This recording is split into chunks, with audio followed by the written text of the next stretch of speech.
Puro kasinungalingan ang paratang ng Itin Marites. Ang Itin Marites ay puro kasinungalingan ang paratang nila kay Congressman Martin Romualdez. Taong bayan, puro kasinungalingan ang paratang ng Itin Marites laban kay Speaker Martin Romualdez, sapagkat itong Itin Marites taong bayan ay walang kredibilidad na maging witness, dahil ang mga ito ay professional liar. Professional liar taong bayan. Ang Itin Marites ay professional liar. Ang kanilang paratang kay Speaker Martin Romualdez o Congressman Martin Romualdez ay puro fake news at puro disinformation. Sa palagay ninyo tang bayan, maniniwala ba kayo sa Itin Marites na isang certified DDS?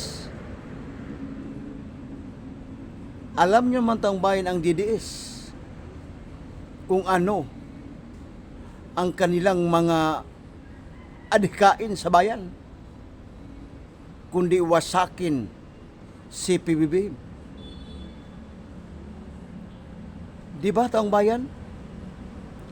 Alam nyo naman taong bayan, ang motibo ng DDS ay wasakin ang gobyerno ni PBBM at maging si PBBM ay kanilang winawasak.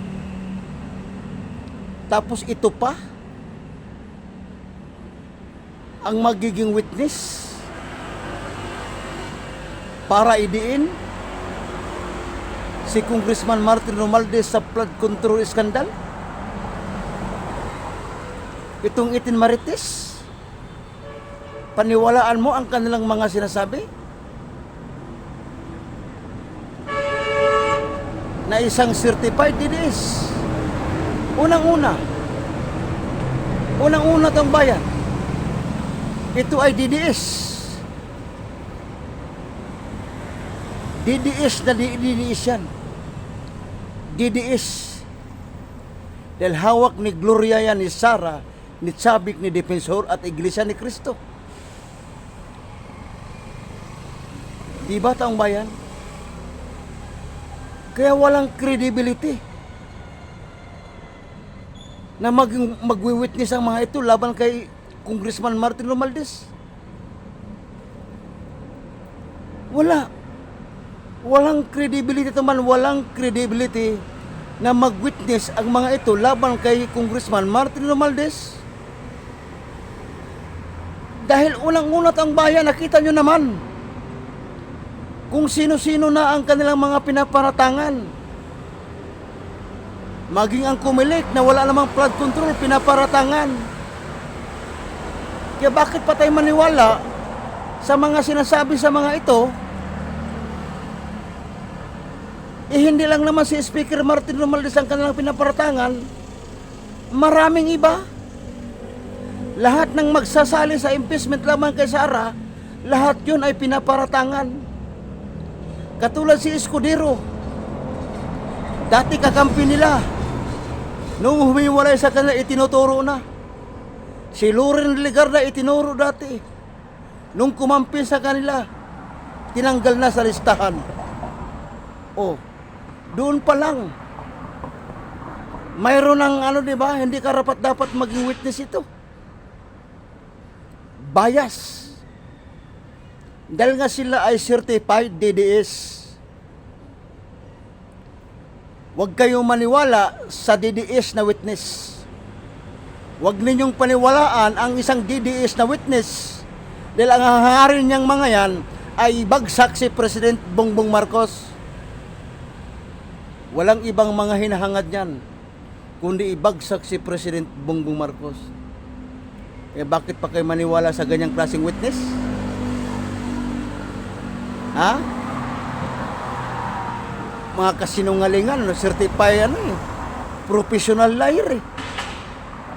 Professional liar, expert na expert sa kasinungalingan eh. Puro pagsisinungaling. Puro mga kasinungalingan ang kanilang mga sinasabi. Puro fake news at puro disinformation ang kanilang sinasabi. Alam niyo naman itong Marites.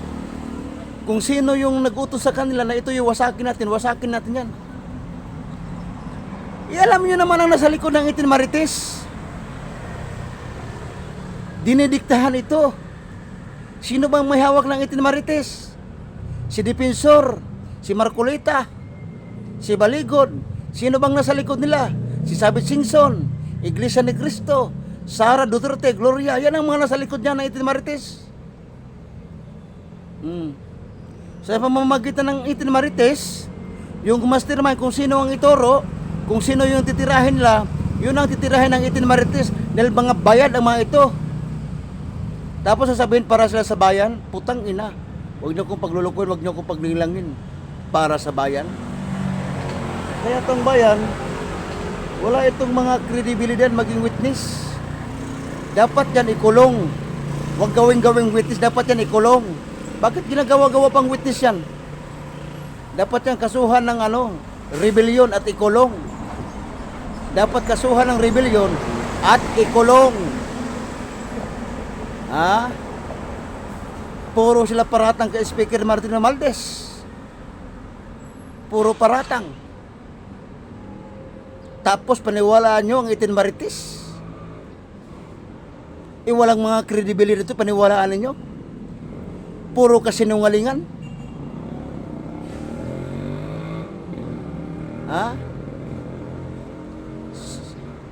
Apidapit ng isa, apidapit na lahat. Mentakin nyo, apidabit ng isa, apidabit ng lahat. Tapos nagpakilala silang marin. Hindi naman sila marin. Bakit natanggal sila sa pagkamarin? Kasi mayroon silang kasalanan, mayroon silang ginawang kalukuhan sa marin, kaya sila natanggal. Tapos ito gagawing witness na mayroon ng bad record. Mayroon silang bad record kaya natanggal sila sa pagkamarines. Tapos gagawing witness. Gagawing witness, mga bad record. Oh my goodness. Ang naniniwala lang sa Marites ay yung kapwa nila DDS. Nagadilis ang utak. Tapos ito gagawing witness, paniwalaan sa paratang nila kay Speaker Martin Romualdez. Dapat ito pang bitay. Dapat yan bitayin para lumabas yung dila yung mga buwa ng ina niyan. Dapat yan bitayin para lumabas ang mga dila yung mga buwa ng ina niyan.